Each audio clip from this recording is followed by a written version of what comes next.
The day I battled beside humans and learned true fear. The first thing I noticed about the humans was that one of them was eating something orange. Not in a dignified way. Not in the way a species eats when it is aware of being observed by a senior representative of the Chorus Collective, a being whose assessment report would determine whether their entire civilization was worth entering a defense treaty with. He was eating it loudly, with his fingers, and he was licking those fingers one at a time between every handful, and the orange powder was transferring itself to the front of his uniform, and he did not appear to notice or care. His name, I would later learn, was Owen Briggs. He was a private. He seemed very comfortable being a private. The second human was arguing with a small glowing rectangle she held in her hand. Not arguing with someone on the rectangle, arguing with the rectangle itself. She was telling it, in a voice that suggested this was not the first time she had made this point, that it was wrong, and that she knew it was wrong, and that she needed it to understand that. Her name was Corporal Nina Farr. She lost the argument. The rectangle did not change its position. She put it in her pocket with the expression of someone filing a grudge for later. The third human was standing with her eyes closed and her arms folded and her head tilted at a slight downward angle. I recorded in my initial log, subject appears unconscious while vertical. Possible medical condition. Do not startle. This was Sergeant Dara Osei. She was not unconscious. She was, I would eventually understand, simply very still in the particular way that people become still when they are thinking harder than their face wants to show. She opened her eyes exactly when I reached a point 2 arm lengths from her, before I had made a sound, and she looked at me directly with the calm, unhurried expression of someone who had already decided how the next 10 minutes would go. "Veth Kas?" she said. "Yes," I said. "Welcome to the team," she said. "Owen, put the bag away." Owen looked at the bag, then at me, then at the bag again. He folded the top of it with great care, tucked it into a side pocket of his gear, and gave me a nod that I believe was meant to be respectful. I filed my first impression of the unit in 3 words. Tactically unconvincing, possibly dangerous, but in the way that a loose wire is dangerous. Not controlled, not deliberate, just capable of making contact with something important at an unpredictable moment. I want to revisit that assessment now, because it was wrong in almost every direction, but I want to revisit it honestly, which means starting with where I was standing when I wrote it. I was standing in the loudest silence I had ever experienced. In the Chorus Collective, silence is not something that happens to you. Silence is not a condition. We are a resonance species. We feel in networks. We think in harmonics. Every member of the collective is connected to every other member through a web of shared signal that hums at a frequency below sound, below language, below anything that has a name in any other species' vocabulary. I had never, in 31 years of life, been outside that signal. My assignment to Earth required 6 weeks of signal separation. I had been told this was standard. I had agreed to it.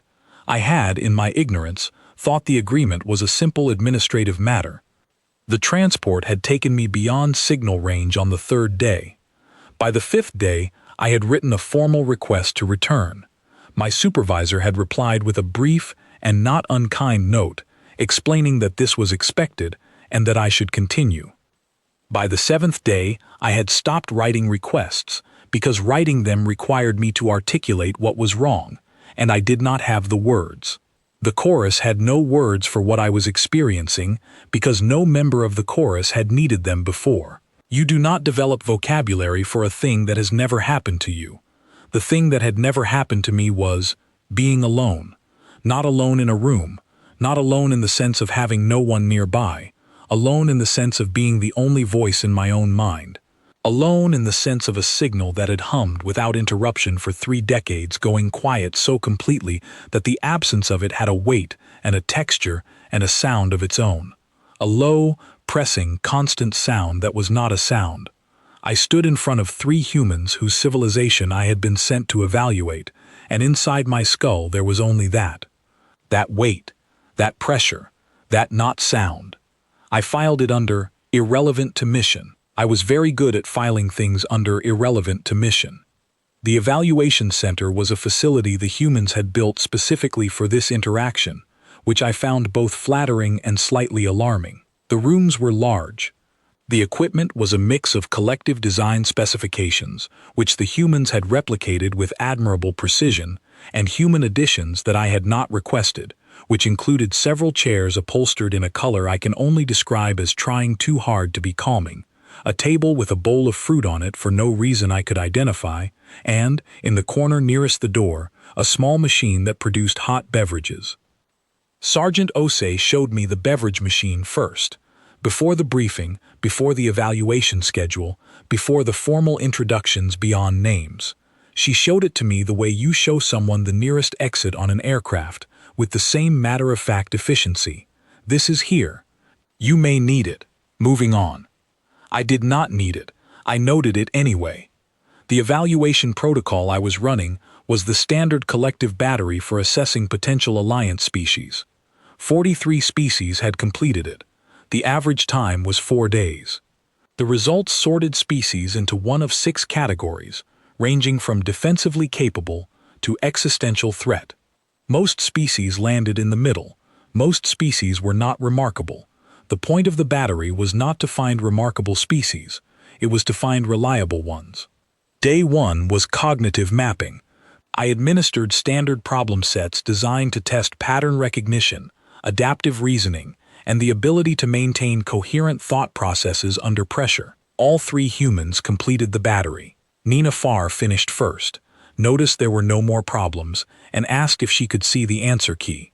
Owen Briggs finished second and fell asleep in his chair before I had finished recording the results, which I initially marked as a failure of cognitive stamina, before I noticed that his answers were all correct. Sergeant Osei finished last. She had gone back and reworked 4 of her earlier answers. All 4 corrections were right. She had noticed, in the middle of later problems, that her initial approach had a flaw, and she had returned to fix it rather than continue with an error she knew was there. I noted this. I was not sure yet what I was noting it for. Day 2 was physical assessment, pain tolerance, physical endurance, response time. The pain tolerance portion of the assessment uses a calibrated pressure stimulus. Most species find the mid-range settings uncomfortable and the high-range settings intolerable, which is the expected response and the one the assessment is designed to measure. Discomfort response tells you how a species prioritizes self-preservation against mission objectives. It is one of the more reliable data points in the battery. Owen Briggs went through the mid-range settings with the expression of someone waiting for a bus. I increased to high range. He tilted his head. I increased further. He looked at the device with what I would describe as professional curiosity and asked if we could go higher. I said this was the highest setting we had. He seemed slightly disappointed. I logged. Possible malfunction in subject's pain response system. Recommend medical review before alliance consideration. Nina Farr spent the endurance assessment period telling me, in no particular rush, about a previous physical test she had failed because she had eaten too much beforehand, and what specifically she had eaten, and why she had thought at the time that the amount was reasonable, and why she now understood it had not been reasonable. She finished the endurance circuit without apparent difficulty. She was still talking when she crossed the finish marker. Sergeant Osei approached every physical assessment in silence. She moved with the kind of economy that you only see in people who have made a serious study of not wasting anything. She was not the fastest, she was not the strongest, but she finished every station, and she finished them in order, and she adjusted each approach based on what she had observed from the previous 2. She was, I realized, running a parallel assessment on the assessment. I noted this too. Day 3 was the sensory evaluation, and this was where I first understood that I had made a fundamental miscalculation. The sensory evaluation is designed to test a species' response to unfamiliar stimuli, including the stimuli most native to the collective. One component is a resonance chamber that generates a low-frequency harmonic field, similar, in its basic properties, to the ambient frequency of chorus signal. For collective members, entering the chamber is deeply calming. For most other species, the field is simply unusual. A few find it mildly pleasant. A few find it mildly disorienting. None have ever described it as a problem. I brought the 3 humans into the chamber. I activated the field. I watched. Owen stopped eating. This was the first sign. Nina put her rectangle away without being asked. This was the second. Sergeant Osei went very still, different from her thinking stillness. This was not the stillness of a person managing information. This was the stillness of a person managing something that information alone cannot reach. I let the field run for 90 seconds, which is the standard evaluation period. At 70 seconds, Nina said, quietly and to no one in particular, "Is it always this quiet?" 31 years in the chorus, 7 days outside it, 70 seconds of a resonance field designed to approximate its hum. I understood, in that moment, what I had been experiencing for 7 days, because I heard it named by someone who had encountered it for barely more than a minute. I ended the session at 82 seconds. I told the humans the evaluation was complete. I filed the session data. I recorded a standard note about the resonance field responses and left space for the full analysis that I would add later. I did not add the full analysis later. I am adding it now, here, in this account, because it did not fit in any field the standard report provided for. It was Sergeant Osei who came to find me. Not that evening, that night. I was in the small room the facility had assigned to me, sitting at the edge of the sleeping platform with the lights at their lowest setting, doing something I did not have a name for, which was existing very quietly in a space that felt like it had no edges. She knocked twice. I said she could enter. She came in and sat in the single chair across from me and looked at me for a moment, without saying anything at first. Then she said, "You doing all right in there?" I looked at her. I did not understand the question fully, which she seemed to read from my expression, because she continued without waiting for my answer. "The quiet gets loud sometimes," she said, "when you're not used to it being like this." I had no response for that. Not because I did not want to give one, because the response that existed was one I did not have access to, the way you cannot reach something on a shelf that is simply not there. The chorus would have answered. I alone, with only my own frequency to work with, had nothing. She did not push. She sat with me for a while, in that room with the low lights, and she did not fill the silence with anything, and that should have made it worse but somehow did not. She left when I said I needed to rest. She nodded the same way she had nodded when she corrected her assessment answers, as if she was filing something for later, as if she had identified a thing and decided to simply know about it without requiring an explanation from it. I lay on the sleeping platform and looked at the ceiling. I filed her, that night, under threat. Reason, unknown. I understand now that what I meant was, she had found something in me that I did not know I was carrying, and finding it had made it real in a way that merely experiencing it had not. And things that are made real have a weight, and weight cannot be unfiled. She was the most dangerous thing I encountered on Earth.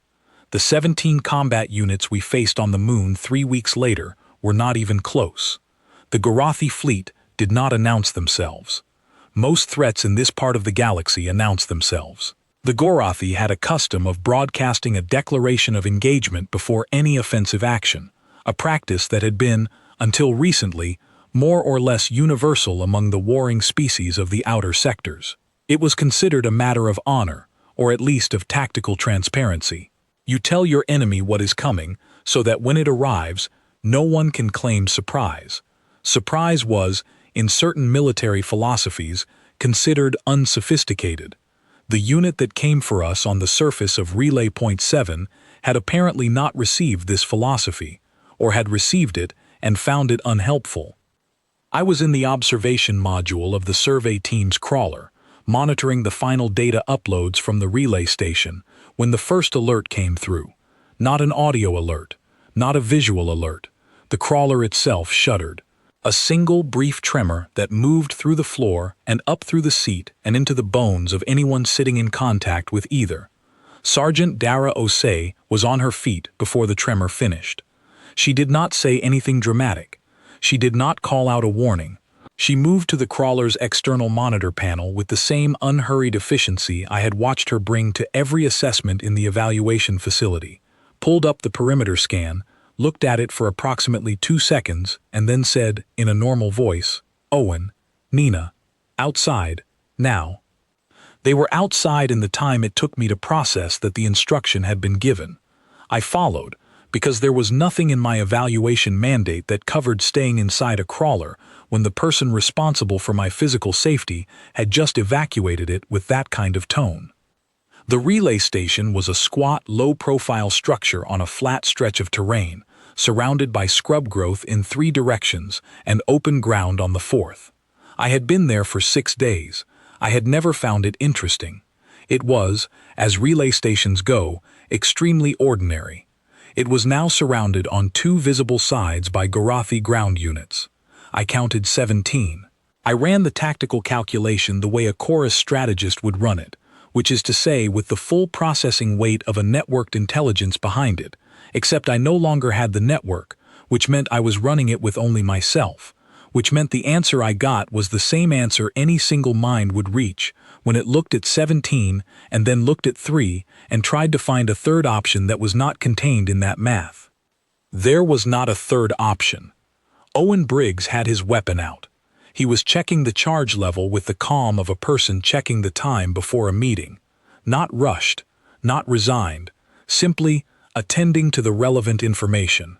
Nina Farr had moved to a position behind the eastern corner of the station building without being told, and she was already sighting, already calculating angles, already doing something with her posture that I recognized, from 3 days of physical assessments, as the body language of someone who has made a decision and is waiting for the moment to execute it.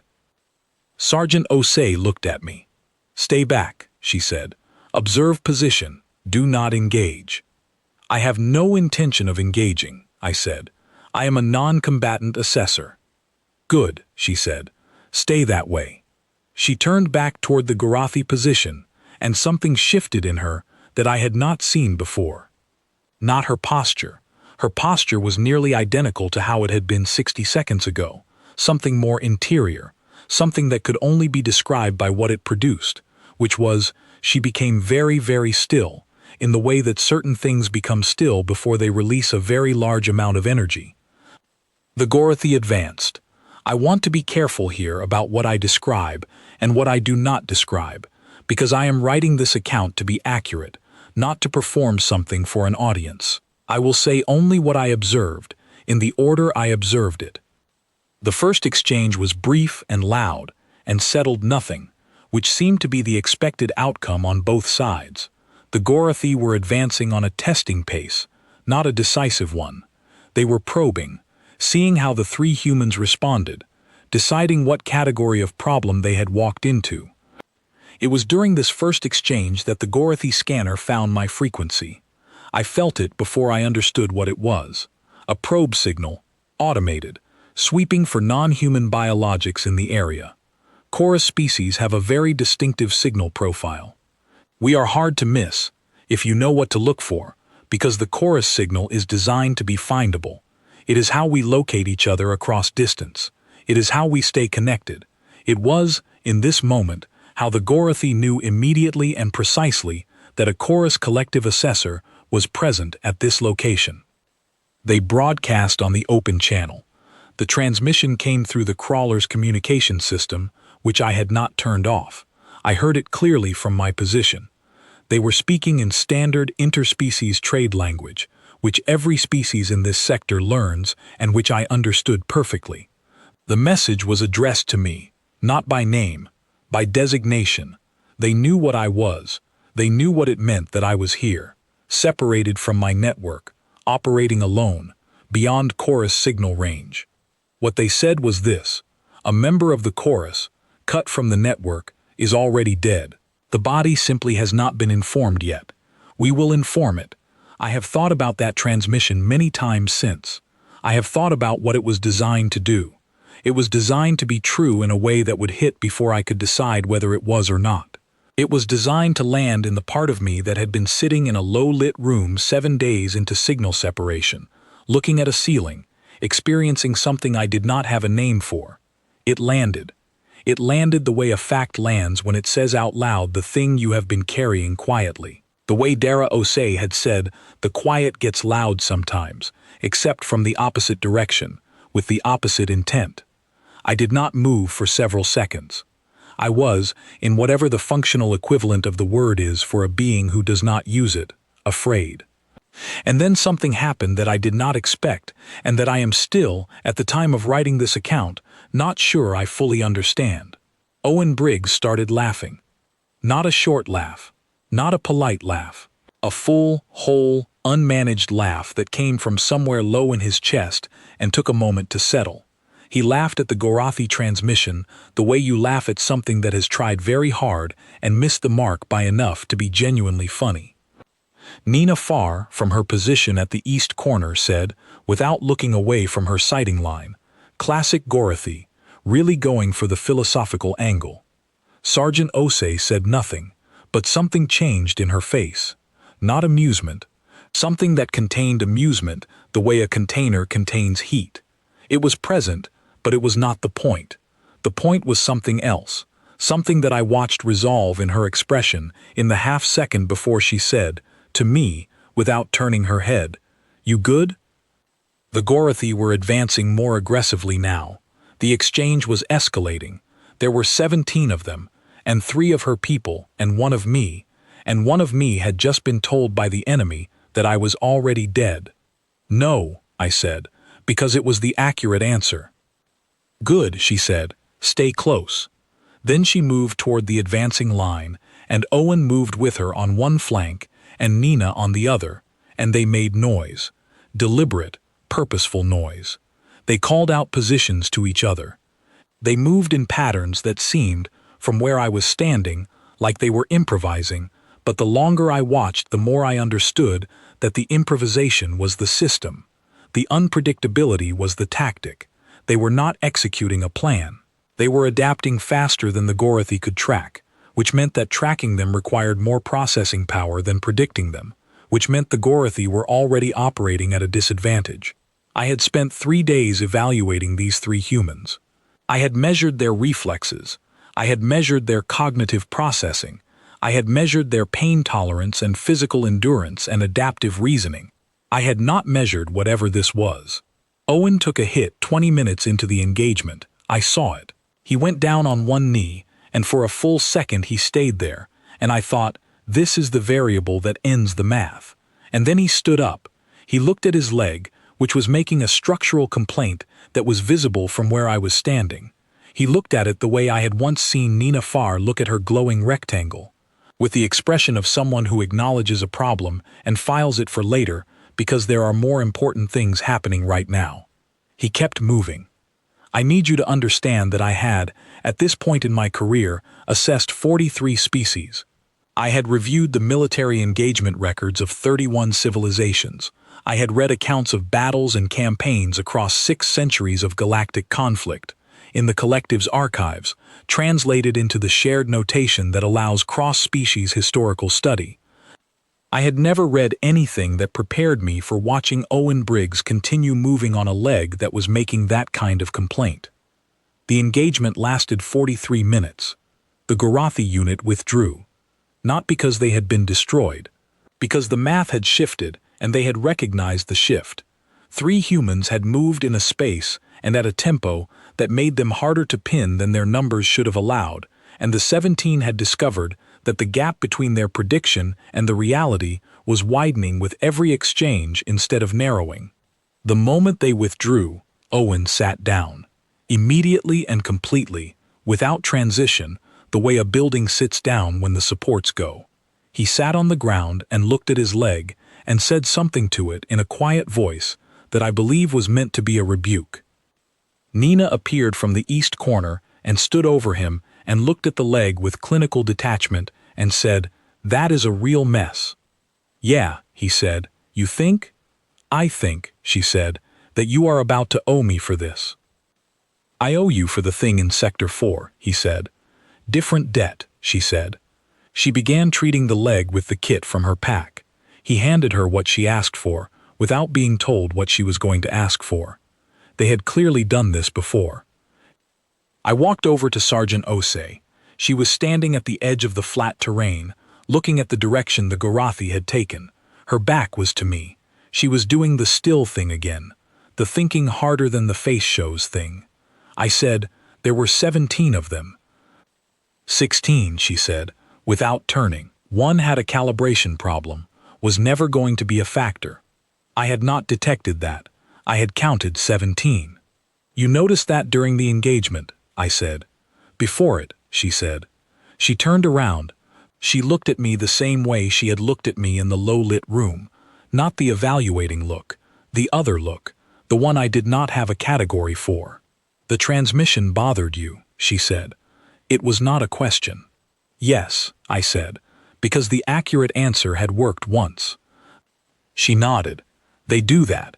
They find the thing that's already soft, and they press on it. That's their tactic. Before the shooting, get the soft thing to open." "It was accurate," I said. "What they said, about separation from the network." "I know," she said.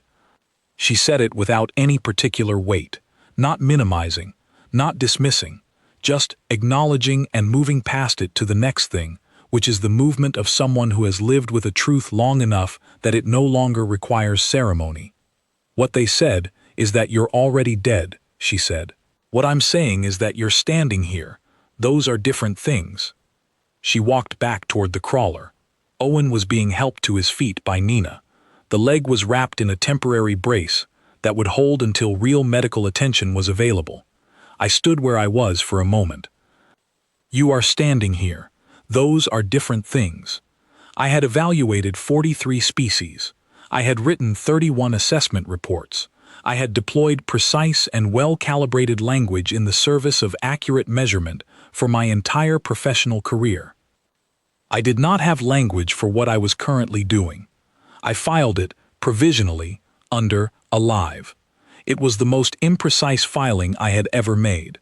It was also, I believed, the most accurate. The extraction notification came through 3 hours later. There had been a hold on the shuttle due to conditions in the transit corridor. The hold had been lifted. We would be picked up in the morning. In the meantime, we had the crawler, which had food and medical supplies and enough power to keep the heating system running through the night. We went inside. Nina finished treating Owen's leg properly. He complained about the treatment with the detailed enthusiasm of someone who knows complaining is theatrical and has decided to commit to the performance anyway. She told him twice to stop moving, and he stopped each time she said it, and then gradually resumed. The third time she told him, she said it differently, and he stopped and did not resume. Sergeant Osei sat at the crawler's communication console and ran a systems check on everything. She ran it carefully, methodically, in the same way she had reworked her assessment answers, checking for the flaw, finding it before it found her. I sat in the observation module with the view screen dark, and the sounds of the 3 humans moving through the crawler at normal volume around me. And the thing I noticed was this: I was not doing the other thing. The thing I had been doing for 7 days, the ceiling thing, the weight thing, the low-pressing not sound of being the only voice in a skull that was built to carry 100. I was still outside chorus range. The signal had not returned. The silence was the same silence. But it was not as loud as it had been. I noticed this the way you notice a headache stopping. Not in the moment it stops, but slightly after, when you realize that the thing that was there is not there anymore, and you cannot identify exactly when it left. I sat in the observation module and listened to Owen describe, at some length, what he felt about medical bracing in general, and this particular medical brace specifically. I listened to Nina respond to these descriptions with the efficiency of someone managing a known recurring situation. I listened to Sergeant Osei finish her systems check and pull out a pack of cards from somewhere in her gear. She called through to the observation module without raising her voice, which meant she had known where I was. "You play cards?" "No," I said. "Good time to learn," she said. I did not know how to play their card game. This turned out not to be a problem. They dealt me in anyway, and taught me as they went, which mostly meant correcting me when I was wrong, which was frequently. Owen found my errors funny, in a way that was warm, rather than dismissive. Nina found them interesting, in a way that was clinical, rather than condescending. Sergeant Osei simply told me what the correct move would have been, and then watched to see if I remembered it next time. I did not win. I lost 4 rounds in a row and spent most of the 5th round losing more slowly than I had been losing before. This was, it seemed, progress. At some point between the 4th and 5th round I made a sound. I am not fully certain what the sound was. It came from somewhere in my vocal register that I did not frequently access, in a frequency that has no particular meaning in chorus communication, in response to something Owen said about his current card situation that was, objectively, extremely unlikely. All 3 of them stopped. Sergeant Osei looked at me with an expression I did not have a category for. "Was that a laugh?" she said. I did not answer. The sound happened again. Owen pointed at me with 4 orange-dusted fingers, and the grin on his face was the widest thing I had seen on any human face in all my time on Earth. He said, with great conviction, he laughed. "I heard it," Nina said. "I definitely heard it," Owen said.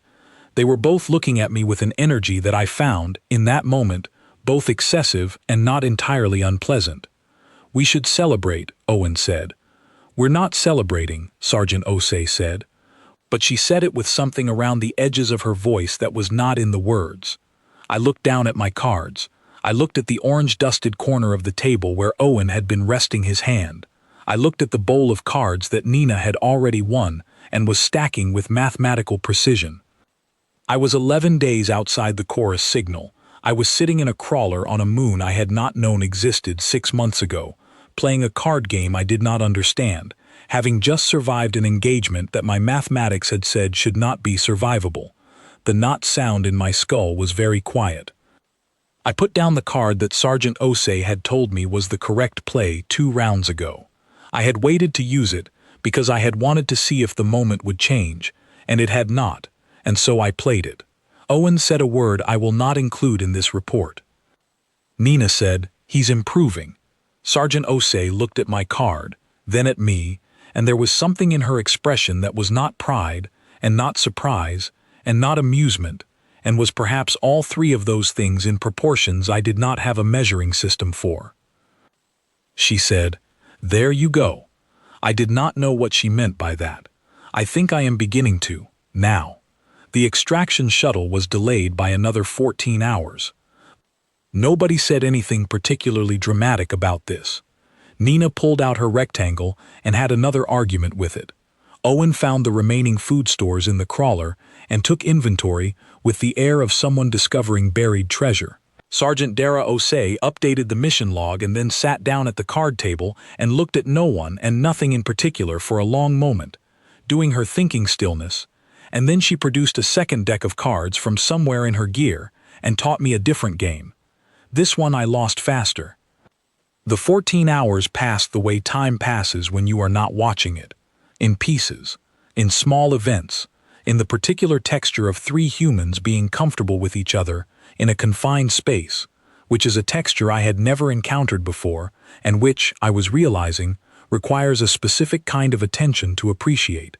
It is not loud, it is not busy, it is the particular ease of people who have, through some process I could not fully reconstruct, decided to trust each other with their ordinary selves as well as their capable ones.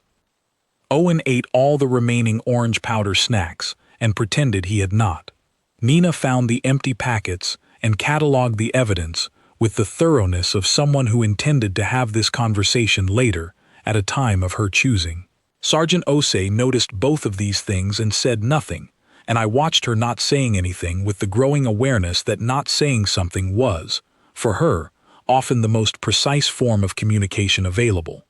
We slept in shifts, or they slept in shifts. I do not sleep the way humans sleep, so I maintained the watch rotation without difficulty, which they accepted without much discussion. Owen thanked me when I woke him for his rotation and then said, half into the pillow of his folded jacket, "You know you don't have to just sit there while we're sleeping. You can do stuff." I was doing stuff, I said. "What stuff?" I was thinking. He considered this. Good stuff, or bad stuff. I was not certain how to categorize the range of content I had been processing in the preceding 4 hours. Both, I said. Yeah, he said, and got up for his shift. Same, usually. The shuttle arrived at the 11-hour mark of the new delay, which was 3 hours earlier than the updated estimate, which Owen said was the most miraculous thing that had happened to him all week. The pilot had pushed the timing out of what he described as a hunch. Sergeant Osei looked at the pilot for a moment when he said this, and then said nothing, which I was learning to read as a form of filing. We loaded. The crawler was sealed and flagged for retrieval. I took one last look at the flat terrain outside the station, the scrub growth in 3 directions, the open ground on the 4th, the place where 17, or 16 if you were Sergeant Osei, and noticed the calibration problem, had advanced and then withdrawn. The place where I had heard the Gorathi transmission and believed it, for 6 seconds or maybe 60, and then heard a human laugh at it instead. I boarded the shuttle. The shuttle took us back to the forward operations installation where the wider unit was based. It was a larger facility than the relay station. More humans, more equipment, more noise of the particular kind that a collection of people makes when they are routinely in each other's company, not performing for each other, just occupying the same space with the ease of people who have long since moved past the effort of being impressive. It was the most noise I had heard since leaving the chorus. It was different from chorus signal, entirely different in its quality and its content, but in its volume and its persistence and its sense of being everywhere at once, it had something of the same effect. I stood in the main corridor of the installation and listened to it for a moment before I followed the others to the briefing room. This was when we received the news. I will present it the way it was presented to us, without the additional context I gained later, because the experience of receiving information in sequence is part of the information, and this account is meant to be honest about experience. A senior operations officer whose name I do not know brought us into a room with a large display screen and showed us a set of sensor readings that had come in during the 14 hours we had spent in the crawler waiting for extraction. The readings were from a long-range sensor array positioned at the edge of the Gorathi territorial boundary. They showed a fleet formation, not a raider unit, a siege formation. 40 warships, arranged in the pattern that the Gorathi used for planetary blockade and civilian infrastructure targeting. The formation was moving toward a moon. It was a collective moon, one of the residential stations in the outer network, primarily inhabited by civilian researchers and their families. 12,000 residents. The station had standard defensive screening, designed to handle the kind of engagement that standard defensive screening was designed to handle, which was not 40 Gorathi warships operating in siege formation. The nearest chorus fleet was shown on the screen as a small indicator light in the upper right corner of the display, very far from the residential station, connected to it by a distance measurement that I did not have to calculate to understand. 6 hours, the operations officer said. The chorus fleet would arrive in 6 hours. Transit could not be accelerated. The formation was calculated to reach the station in 1 hour and 40 minutes. There was a silence in the briefing room. Then Sergeant Osei said, "What assets do we have on hand?" The operations officer told her. She looked at the screen for a moment. Not long. She looked at it the way she had looked at the perimeter scan on the relay moon, for approximately 2 seconds, and then she seemed to have what she needed, and she looked away. "Right," she said. She looked at Owen. She looked at Nina. She looked at them the way you look at people when you are not asking them a question, but are instead telling them, in the wordless language of long familiarity, what the next few hours contain. They both nodded. No discussion, no deliberation, no calculation performed out loud for the benefit of anyone in the room. I want to be very clear about what I understood in that moment, because I had just watched the same mathematical problem that I had identified on the relay moon appear again at a scale that made the relay moon look like a practice round. The chorus fleet was 6 hours out. The Gorathi formation would arrive in under 2 hours. The assets available at this installation were, when listed by the operations officer, not a fleet.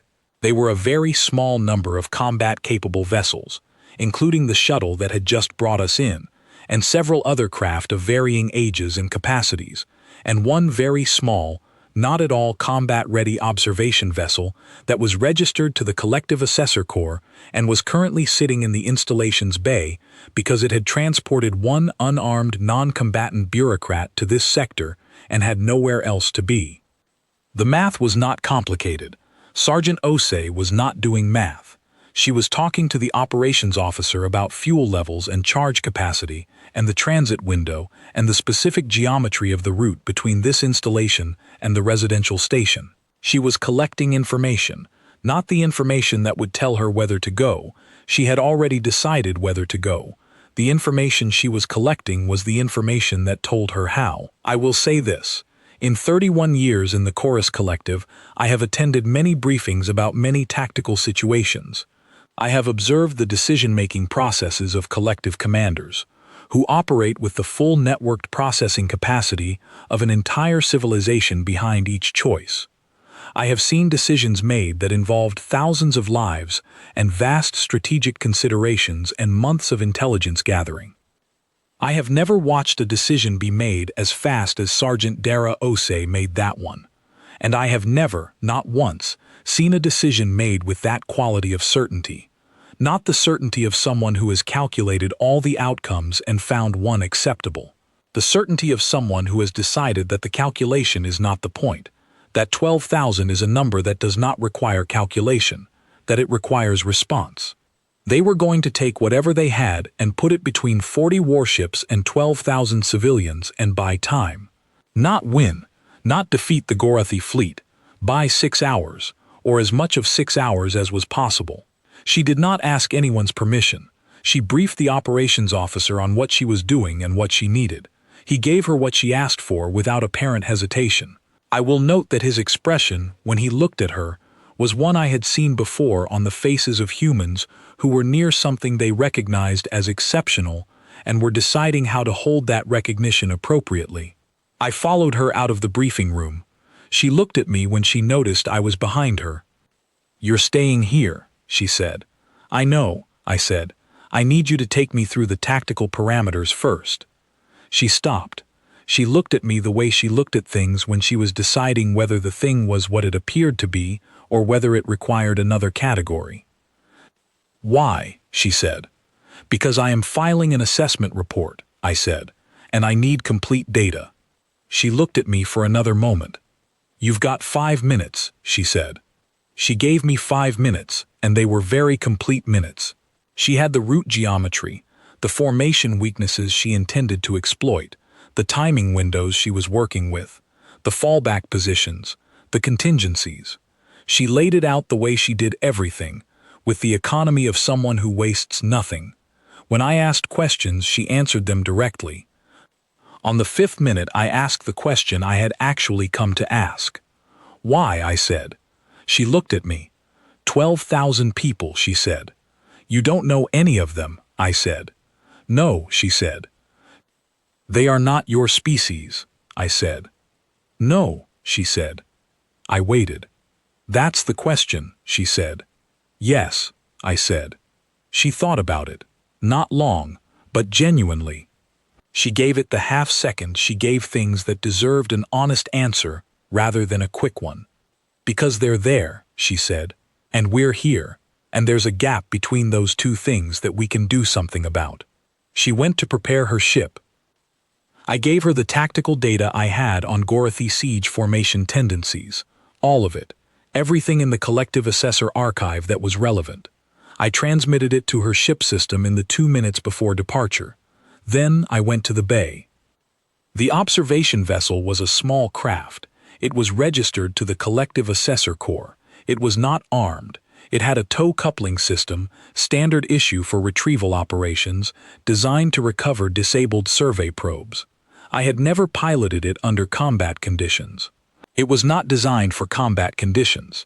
The manual had a section on operating in proximity to active military engagements, and that section contained mostly advice about not doing that. I read the section on the tow coupling system instead. I launched 10 minutes after Sergeant Osei's formation departed. I want to be accurate about what I was thinking when I launched. I was not thinking that I was making a brave decision. I was not thinking about the math. I was, In the most precise description I can give, not thinking at all. Something had happened in the briefing room, in that 5 minutes, in the moment she had said because they're there and we're here, and what had happened was that the part of me that calculates had gone quiet, and the part of me that was something else had taken the transit window. I did not think about whether it would work. I just went. The engagement at the residential station was, from a tactical perspective, exactly what the math said it would be. A small number of capable humans against a vastly larger and better-equipped Gorathi force, buying time through speed and unpredictability, and the specific chaos that Sergeant Osei and her people generated when they moved together. Every minute they were in the field was a minute the Gorathi formation spent tracking them instead of advancing on the station. Every adjustment they forced on the Gorathi plan was a minute earned. They were very good at forcing adjustments. I stayed at the edge of the engagement zone and tracked everything I could track. I monitored the communications, which were happening in the particular fast shorthand of the unit. Short fragments of information moving between them at a pace that required me to flag and replay several exchanges before I could parse them. Positions, adjustments, status reports, delivered in 2 and 3 words, because 2 and 3 words were all the time available. Nina, east clear, moving west. Owen, charge at 60. 60 is fine. Later, when I reviewed the recording, 60 was not fine. But Owen had decided 60 was fine, and this appeared to be the relevant determination. Sergeant Osei said almost nothing. She was the axis the others moved around. When she spoke, it was direction, clean and minimal, and the direction was always exactly 1 step ahead of where the situation was, not where it had been. 40 minutes into the engagement, Dara's ship took critical damage. I saw the trajectory change on my display before I understood what the change meant. She was altering course, not toward the engagement, not toward the station, toward the Gorathi lead warship on a vector that consumed the remaining thrust capacity of her damaged craft. 1 ship, 1 vector, 1 warship. The math of that was not complicated either. I had the tow coupling system. I had the approach window. I had, in approximately 2 seconds, the calculation of whether the coupling could be locked on at the necessary speed, and whether my hull was rated for the resulting stress, and whether any of this was going to work. I did not finish the calculation. I moved. The coupling locked. Her craft jolted against the line. My hull reported its opinions about the stress level in every system I had available, loudly and at length. I adjusted the approach vector. I pulled. It worked. I want to say that plainly, without drama, because it was not a dramatic moment in the way that dramatic moments are described in most accounts I have read. It was simply a thing that I attempted, and the thing worked. The coupling held. The vector corrected. Her ship came with me, out of the terminal trajectory, into a holding position, and the Gorathi lead warship did not have a small human combat vessel come through its forward array, which was the outcome the tactical display had been showing me for the 40 seconds between the trajectory change and the coupling lock. 4 minutes and 17 seconds later, the chorus fleet arrived. The Gorathi formation withdrew, not all at once, in the methodical, calibrated way that Gorathi withdraw when the math has turned against them, each ship peeling out of formation in the sequence that preserved the most assets. Organized, professional, completely consistent with a species that had decided, on the balance of evidence, that this was no longer the engagement it had planned to have. 12,000 residents of the collective moon remained where they had been when the formation arrived. The chorus fleet handled the remainder of the evacuation protocols and the engagement wrap-up. I docked my observation vessel with Sergeant Osei's damaged craft and spent 20 minutes confirming she was physically intact, which she was, and mechanically stranded, which she also was, and in need of a tow to the nearest repair bay, which I was able to provide. I locked the tow coupling again, this time at a more comfortable speed, and brought her to the installation. She came through the docking connection into the observation vessel while we were still in transit. She stood in the doorway of the vessel's single main cabin and looked at me for a moment. I had prepared several things to say. I had reviewed them and found most of them inadequate. I had settled on a factual summary of the tactical situation and the available options and the decision I had made, because that seemed like the most defensible framing. She said, "You didn't think. It was not a question." "No," I said. "How'd that feel?" she said. I searched myself for the accurate answer, the way I always searched myself for accurate answers. Except the process was different from usual, because the thing I was searching through was louder than it had been before, and less organized, and filled with more that did not fit into standard reporting categories. "Loud?" I said. She looked at me for a moment with the expression that I had never found a category for, the one that was not amusement, and not pride, and not surprise, and was perhaps all three. She nodded. She sat down on the opposite side of the small cabin and looked out the forward viewport at the stars, which were doing what stars always do, which is be very far away and very numerous and very indifferent to the scale of what had just happened near them. Neither of us said anything for a while. I discovered that I did not need to say anything. I had been 11 days outside the chorus signal when I made a sound I could not categorize in a crawler on a moon I had not known existed. I was now on the far side of something that I also could not categorize, bringing back a human whose ship I had intercepted on a trajectory that the math had said only ended one way. The not sound in my skull was very quiet. Quieter, I thought, than it had been before. Not gone. I did not think it would ever be entirely gone, in the way that you do not think a thing will be entirely gone when it has lived with you for long enough to have earned a permanent address. But quieter. I filed this under noted. I could not think of a more useful category. The chorus station came into view 8 hours later, slow and familiar, the way a thing becomes familiar that has always been there and that you have simply not paid enough attention to, because it has always simply been there, and you have never had occasion to understand what it would cost to miss it. I had been outside chorus signal range for 19 days. When the range indicator on my navigation console moved into the positive, when the signal returned, it came back the way things come back when you have forgotten the exact shape of them. It came back larger than I remembered it, fuller, more textured, the way a sound is louder when you have been sitting in silence long enough for the absence to become its own thing. I sat with it for a moment, the signal, the hum. I waited to feel what I had expected to feel, which was relief, which was the particular kind of relief that comes when a thing that was missing is restored. What I felt was more complicated than that.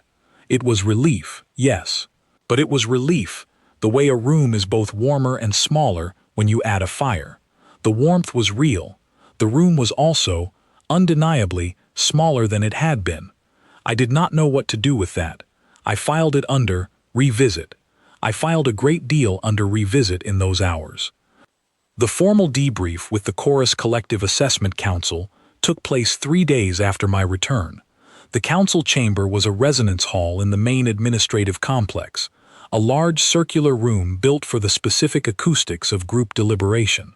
When the council met at full attendance, the room was alive with overlapping harmonics, each counselor contributing to the frequency in real time, the group mind functioning as it was designed to function, in layered and interconnected resonance.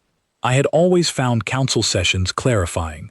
The collective signal in that room had always made it easier to think, to organize, to be precise. 23 counselors generating shared frequency in a space designed to amplify it. I sat at the center of the room and felt it land differently than it had before. Not wrong, not unwelcome. Different in the way that things are different when you have spent 19 days learning to operate without them. The signal was present. It was full and warm and familiar. It was also, in a way I had not had the capacity to notice before, not quite everything. The council lead opened the session in standard form. Report on findings. Preliminary assessment of human combat capability. Recommendation on defense treaty consideration. I gave the preliminary assessment. I gave it accurately and in full, which took some time because there was a great deal of accurate information to convey. Physical capability metrics.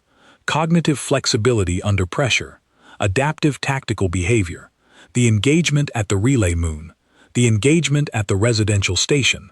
The statistical outcomes, which were, I noted, significantly outside the projected parameters for a unit of that size and resource level. The Council received this with the particular quality of attention that a group mind brings to information that conflicts with its existing models. They were not dismissing, they were integrating, but the integration was, I could feel through the shared signal, proceeding carefully. Counselor Preth, the senior strategic assessor, asked me to clarify the engagement ratios. He wanted confirmation that I was reporting correctly, that 3 humans with 1 support vessel had held a 40-ship Gorathi siege formation out of position for more than 40 minutes. I confirmed this.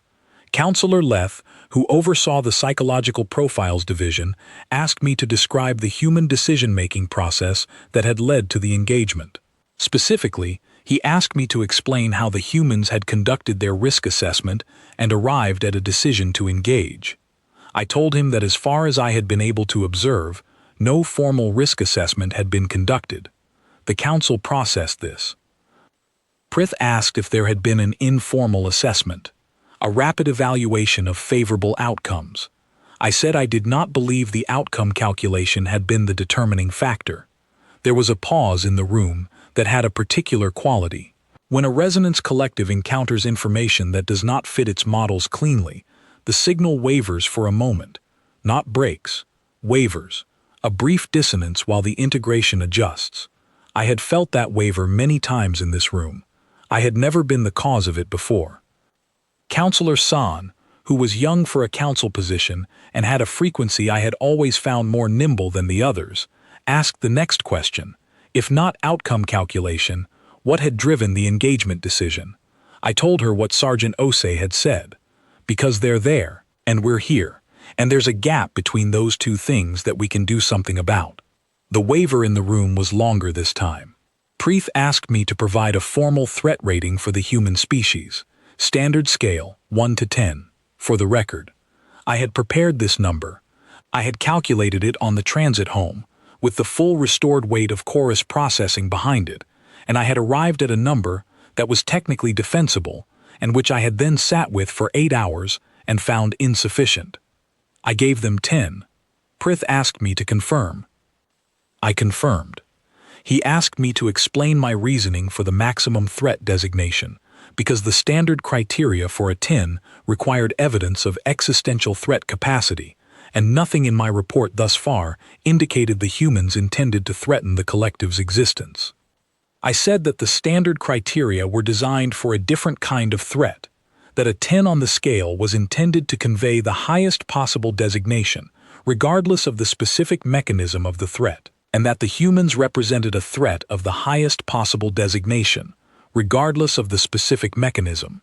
He asked me to name the mechanism. I had thought about how to name it for a long time.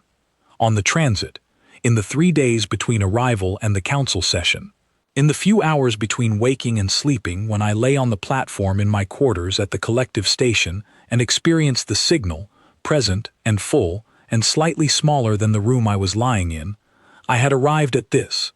The humans were not going to conquer the collective.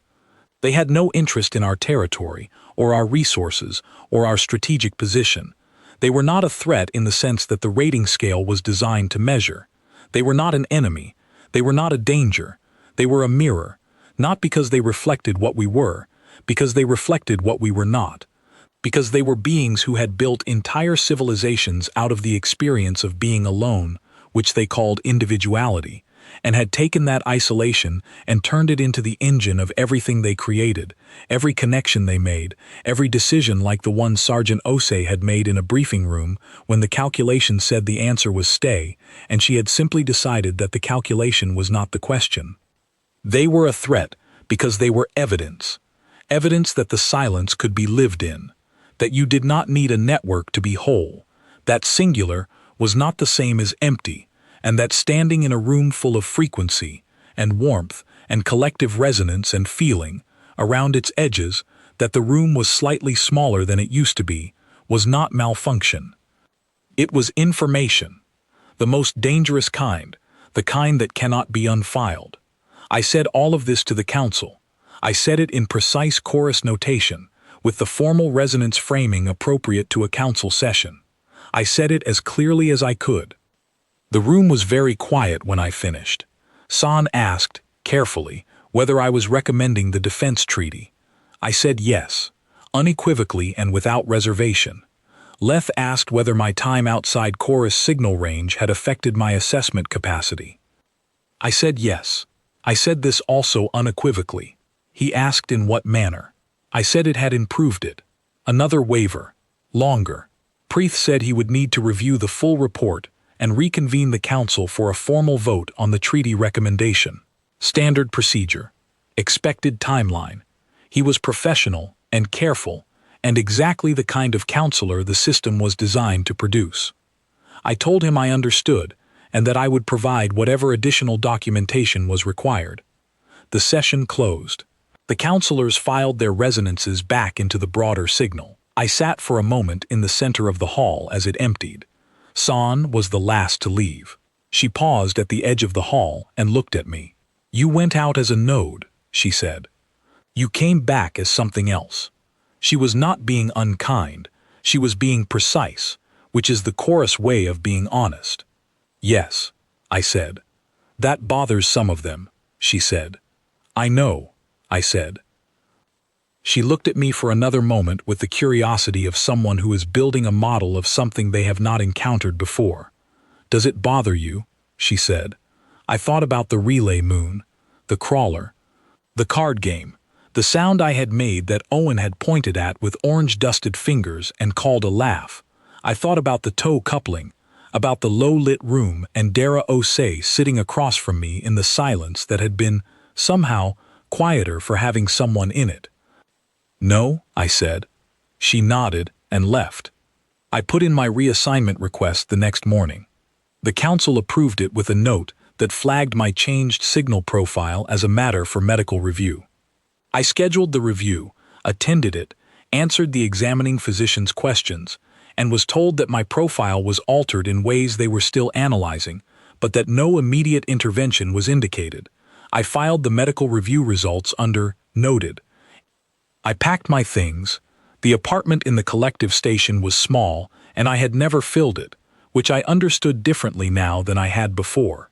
I had not filled it because I had never needed to. The chorus was always there. The signal was always there. You do not fill a space when the signal occupies it for you. I was going to go somewhere the signal did not reach, voluntarily, for the second time. I packed for that. At the bottom of the pack I placed the item that was not on the standard collective travel inventory. I had carried it from the relay moon on the crawler, on the shuttle, through the installation, across the transit, back to the collective station. I had set it on the shelf in my quarters and looked at it sometimes in the hours between sleeping and rising. A bag of something called Cheetos, with the top folded down, the way Owen Briggs had folded it in the first minutes of our acquaintance, before he knew me, when he had simply decided that the appropriate response to meeting a foreign species assessor was to put away the snack. He had pressed it into my hand at the docking bay when I had boarded the transport home. He had done it with the ease of someone who does not make a production of things that matter. He had said, "For the road." I had not told him that I did not have a concept of roads, in the human sense. Not in the sense of a single path between two fixed points, with a beginning and an end, and a direction that does not change. I am beginning to think I may have been wrong about that. I carry the bag still. I have not opened it. I am not sure I will. Some things serve their purpose better whole than used. The transport to the human sector departs in 6 hours.